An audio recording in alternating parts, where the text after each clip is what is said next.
इसलिए कि तेरा पास में तो कोई बालक नहीं बालक को बिनु तरस के संसार में मर रही है।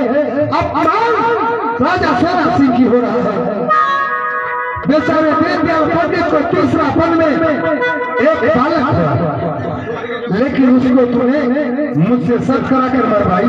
देखो बालक मरा हुआ है, जिंदा है, देख लिया ना? हाँ हाँ देख ली। तो आत्मा जुड़ा गया, इसमें जुड़ाने की बात क्या है? क्यों?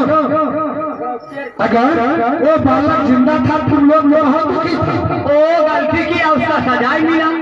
ठीक है, हम क्या चाहती हो? आप पूछना चाहती हो? मैं चाहता हूँ, बोलो। अरे वो भिखारी का बेटी का आज हाँ कितने दिन से एक जन्मा धान शाम और एक जन्मा सुबह, और उसे लिए अच्छा भोजन बनाओ, मैं लेकर जाऊंगा।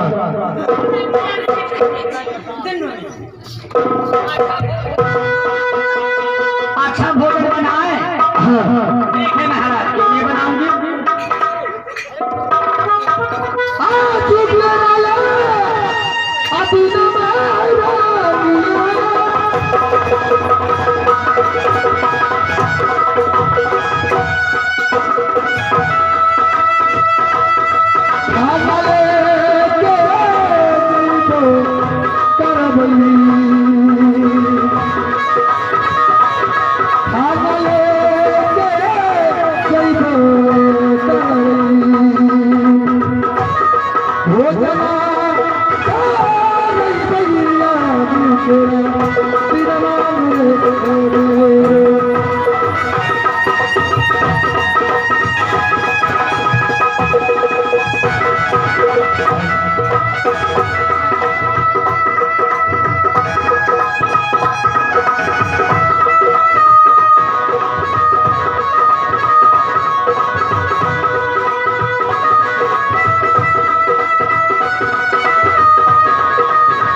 हेलो आई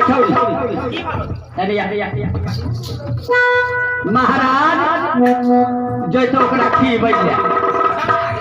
हाँ महाराज के छौड़ा ओकरे भिखमंगनी के मारबी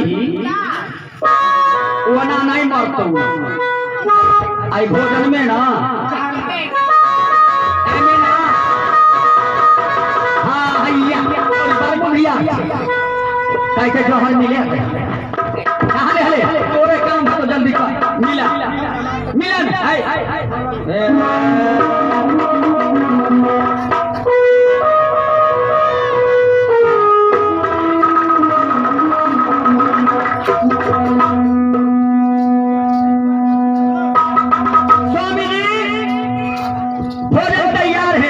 तैयार है? ठीक है अब तुम लोग जाओ, मैं सुंदर बगीचा में अच्छा से भोजन उसे करा कर आ रहा हूँ। जाओ।